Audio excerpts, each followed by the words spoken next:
Je pense que Paul a mis longtemps pour se débarrasser entièrement de sa propre base. Il s'attacha à Israël aussi longtemps qu'il le put.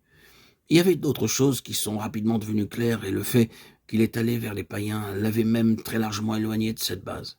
Mais il y était encore attaché dans quelque mesure. Ce vœu et cette montée à Jérusalem qui l'a conduit dans un tel trouble étaient le fruit de son attachement à Israël, estimant ses frères selon la chair au-dessus des autres.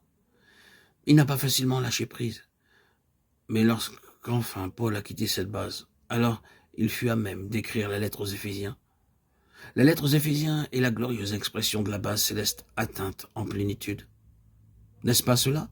Éphésiens traite de la question d'être dans les lieux célestes en Christ. Elle parle de la stature de la plénitude de Christ. L'homme qui a atteint une pleine maturité est l'homme céleste. Quand enfin il a quitté définitivement sa propre base, celle de la tradition, de la nature, de la naissance, de l'espoir naturel, et que maintenant il se trouve sur la base de l'homme céleste. Il a alors une telle plénitude à communiquer. Il dit, et il revêt ces mots d'une telle richesse, quand vous constatez ce qu'il représente, en ce qui concerne la position à laquelle il est lui-même parvenu. Revêtir l'homme céleste, l'homme nouveau, créé selon Dieu, dans une justice et une sainteté que produit la vérité. Éphésiens 4, 24. Sur cette base céleste, il ne peut y avoir ni juif ni grec. Vous devez quitter la base du juif et celle du grec. Sur cette base, il ne peut y avoir ni circoncision, ni incirconcision. Vous devez quitter ces deux bases. Sur cette base, il ne peut y avoir ni barbare, ni scythe, ni esclave, ni homme libre. Mais Christ est tout et en tous. C'est la base de l'homme céleste. Dans cette dispensation, Dieu ne rencontre pas des juifs en tant que juifs et des païens en tant que païens, mais beaucoup font l'erreur de penser qu'il en est ainsi. Sa parole aux juifs est « tu dois quitter ta base juive et de te tenir devant Dieu, non comme un juif, mais comme un homme. Et à moins que tu ne prennes cette base-là, Dieu n'a rien à te dire. Tu n'auras aucune lumière tant que tu persisteras à venir devant Dieu sur ta propre base. La même chose doit être dite à toute autre personne.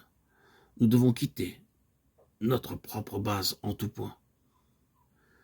Comme cela s'applique dans ces rapports de nationalité, de même cela s'applique à tout égard. Allez-vous répliquer au Seigneur, mais je suis ceci ou cela, ou quelque chose d'autre, ou mais je ne suis pas ceci ou cela. Ce n'est pas ce que vous êtes, mais ce que le Fils est. Voilà ce qui compte. Venez sur sa base. Le Seigneur ne vous rencontrera pas sur la base de ce que vous êtes, qu'elle soit bonne ou mauvaise. Il vous rencontrera sur la base de l'homme céleste. Répliquez-vous, je suis tellement faible. Le Seigneur ne va pas vous rencontrer sur cette base-là. Il vous rencontrera sur la base de son Fils. C'est ce que le Saint-Esprit veut dire par des paroles comme celles qu'il emploie par le moyen de Paul. Fortifie-toi dans la grâce qui est en Jésus-Christ. 2 Timothée 2:1. Dieu nous entend nous exclamer, mais je suis tellement faible, Seigneur. Mais il ne prête aucune attention à ce que nous voulons exprimer par cette confession qui signifie « descends sur la base de ma faiblesse et relève-moi ». Il répond « tu abandonnes cette base et tu viens sur la base de mon Fils, et là tu trouveras la force ». Je suis tellement stupide, Seigneur. Le Seigneur répond « tu resteras stupide jusqu'à ce que tu viennes sur la base de mon Fils, qui a été fait sagesse pour toi ». Et cela s'applique durant toute notre vie. Nous prenons devant le Seigneur notre propre base et nous sommes surpris que le Seigneur ne nous élève pas de notre propre base pour nous placer dans une meilleure position. Mais il ne le fera jamais, il ne le fera jamais. Nous resterons toujours là. Si c'est là notre attitude, nous ne bougerons pas d'un iota. Nous stagnerons. Nous attendrons tout simplement, sans résultat. Stérile, pas fécond, en attente. Peut-être, ce qui est encore plus grave, désespéré et découragé.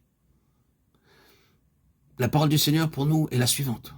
Abandonne ta propre base et viens sur la mienne. J'ai pourvu un homme céleste qui est rempli de tout ce dont tu as besoin.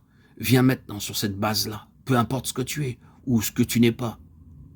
Là, tout est ajusté et adapté